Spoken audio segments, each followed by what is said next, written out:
everybody, Doc Jones with a new episode of Small Nuggets, Big Change. First thing, thanks for taking the time to watch and listen. We really appreciate it. Craig and I have designed this project to offer people small little bits of advice or nuggets to make big changes in their life.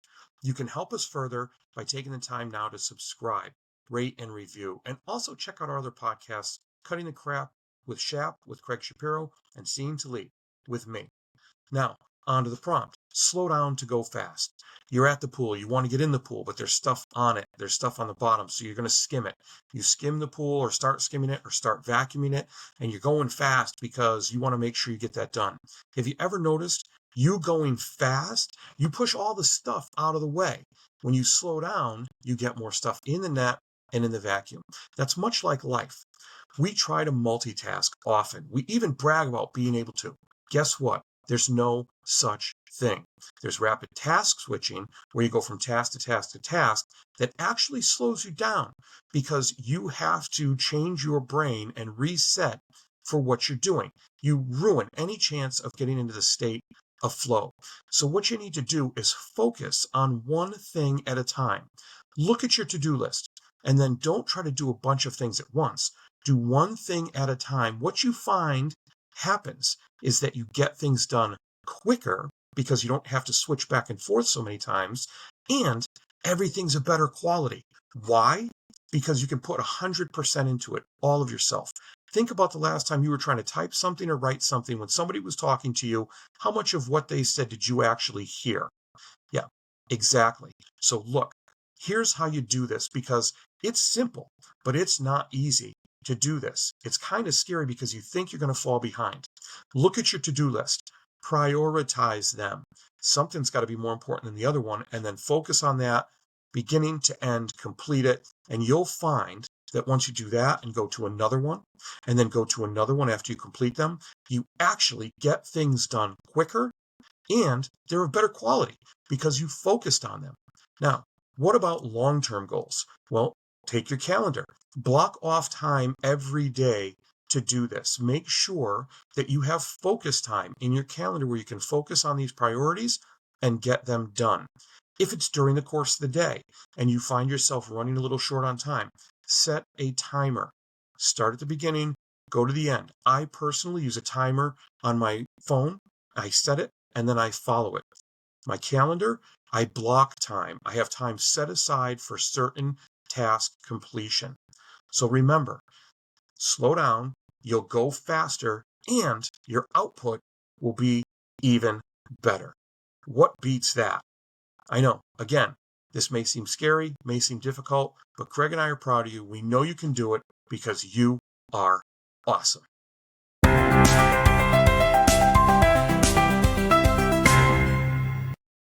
Hi, everyone. It's Craig. Thank you so much for supporting Dr. Jones and myself in Small Nuggets, Big Change. We are super appreciative of all of your help and feedback. As I've stated before, and so is Dr. Jones, please subscribe to our podcasts. Mine is Cutting the Crap with Shap, and Dr. Jones is Seeing to Lead. That's how the channels grow. We'd also love to hear your comments, suggestions. If there's topics that you'd like us to cover, please let us know, and we'd be happy to do that. So today, Dr. Jones put out to me, slow down to go fast. Okay, and we kind of do this with each other, trying to figure out if we could trick each other. For me, when I hear slow down to go fast, I always think for myself about my journey in wellness and fitness and teaching. And I'll say to people that I coach and students that I teach many, many times, slow down. Don't rush the process. And that's really critical throughout so many parts of life because we tend to just be impatient. We want things to happen now, and it's understandable. That's just many times how we think. I know I do, but I've also realized that by slowing down, there are so many opportunities that get created that I would have missed if I would have just rushed the process. And it's something, again, that I say to students all the time, just enjoy the moment. Give yourself time to get really good at something. Enjoy the process. Get lots of feedback from others. And at all costs, don't be so hard on yourselves. And that, I think, is what happens when we tend to go so fast without slowing down. Yes, there might be some initial success. I think that happens sometimes, but then we kind of hit a wall and we get frustrated. And at that point, it's really hard to slow down because you almost have to go back to the beginning. So my quick, I guess a few tips are this. First of all, have goals that you know are going to be attainable, whatever they are. Number two, if you're not sure of something, let's say you have a goal in mind and you're not sure how to achieve it, ask somebody for help. There's nothing wrong with that. And I would say for number three, and what I consider to be the most critical part, is enjoy the process. Take time to take a breath, whatever you're trying to do, and enjoy the moments. Enjoy those small little bits of success that you're having, because that makes going slow so much more enjoyable than rushing into things and feeling like everything has to be done now. So that's it for me. I cannot wait to hear what Dr. Jones has to say. Again, please subscribe to our channels. Thank you again for all your support. We really, really do appreciate it. Have an excellent day, and you are awesome.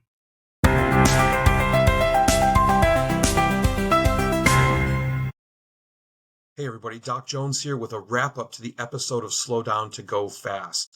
Thanks for taking the time to tune in. I really appreciate it. Look, when I listened to Craig's response and then thought about what I had said with the swimming pool, we are so on point with that, and I just love what he has to say. He even makes a better point than I ever could. He talks about 3 steps. He talks about the idea of setting achievable goals, getting help with those goals if you need, and enjoying the process. Now, look, the process. Enjoy the process. Whoever thought they might enjoy the process or the grind, as some athletes put it, when they're trying to attain a certain goal and they're really working hard. But that's the most important thing. Think about the last time you or somebody you're close to looked at somebody that had a high level of success. They were just really achieving at a higher level, or they became famous, and everybody goes, oh my God, I wish I was that lucky, or oh, I wish I had that talent. What they don't realize is the process that people have gone through to attain that. The everyday work, the everyday sacrifices, and the everyday process that finally brought them to a point that once looked back on, it seemed like everything happened just the way it was supposed to.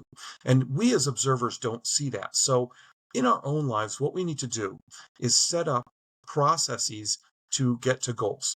If we have a goal we want to hit, we have to break it down. And I mean, break it down.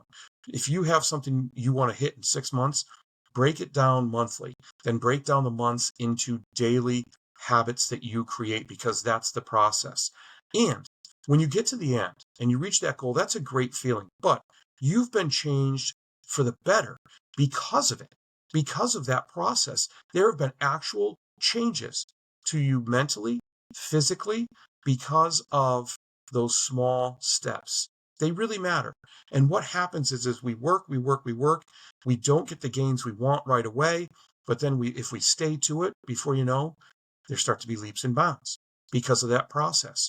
It's when we step away from the process, and Craig makes a great point of this, that we then have to backtrack and correct things. And if we do that too much, if we leave the process for too long, that backtracking and undoing things becomes really difficult.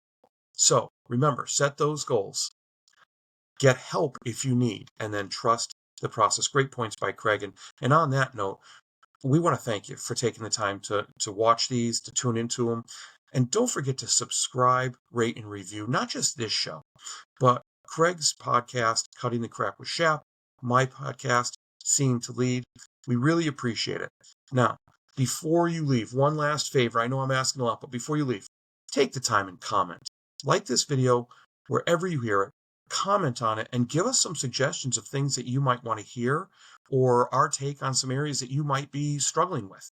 And then we can all help each other get better together. Craig and I are both proud of you. We know you can do this because you are awesome.